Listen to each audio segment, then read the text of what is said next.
దయచేసి ఈ సభలో నా విన్నపం ఒక్కటే సభ్యులకు, పరిపాలనలో భాగంగానే ఎన్టీఆర్ హెల్త్ యూనివర్సిటీ కావచ్చు, లేకపోతే అగ్రికల్చర్ యూనివర్సిటీ కావచ్చు, లేకపోతే హార్టికల్చర్ యూనివర్సిటీ కావచ్చు, లేకపోతే వెటర్నరీ యూనివర్సిటీ కావచ్చు, ఈరోజు తెలుగు యూనివర్సిటీ కావచ్చు, ఇవన్నీ కూడా పరిపాలనలో భాగంగానే రెండు రాష్ట్రాలలో ఒకే పేరు మీద యూనివర్సిటీలు కానీ ఒకే పేరు మీద సంస్థలు ఉండడం వల్ల పరిపాలనాపరమైన సమస్యలు ఉత్పన్నమయ్యే అవకాశం ఉంది.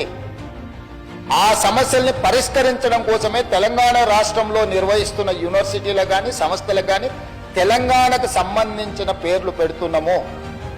అదేవిధంగా పొట్టి శ్రీరాములు గారి పట్ల కానీ, పెద్దలు మాజీ ముఖ్యమంత్రి మాజీ గవర్నర్ రోసయ్య గారి పట్ల కానీ, ఆర్యవైశ్య సమాజం పట్ల కానీ ఈ ప్రభుత్వానికి అపారమైన గౌరవము, నమ్మకము, విశ్వాసం ఉన్నది. అందుకే ఈ సభ ద్వారా తమరి అనుమతి ద్వారా ఈ మధ్యలోనే నరేంద్ర మోడీ గారు మేమందరం కలిసి చెర్లపల్లి రైల్వే స్టేషన్ను పెద్ద ఒక హబ్ను ప్రారంభించుకున్నాం అధ్యక్ష. సికింద్రాబాదు, కాచిగూడ, నాంపల్లి రైల్వే స్టేషన్ల కంటే కూడా ఒక పెద్ద చెర్లపల్లిలో ఒక పెద్ద రైల్వే స్టేషన్ని ప్రారంభించుకున్నాం అధ్యక్ష.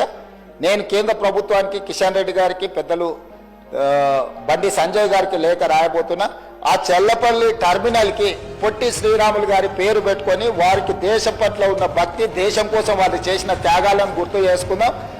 తెలంగాణ హైదరాబాద్ నగరంలో పొట్టి శ్రీరాములు పేరు ఆ చెర్లపల్లి టర్మినల్ మనం పెట్టుకుందాం. కిషన్ రెడ్డి గారిని, బండి సంజయ్ గారిని నేను విజ్ఞప్తి చేస్తున్నా, కేంద్ర ప్రభుత్వం నుంచి అనుమతి తీసుకొచ్చి చెర్లపల్లి రైల్వే టర్మినల్కి మనం పొట్టి శ్రీరాములు గారి పేరు పెట్టుకుందాం అధ్యక్ష.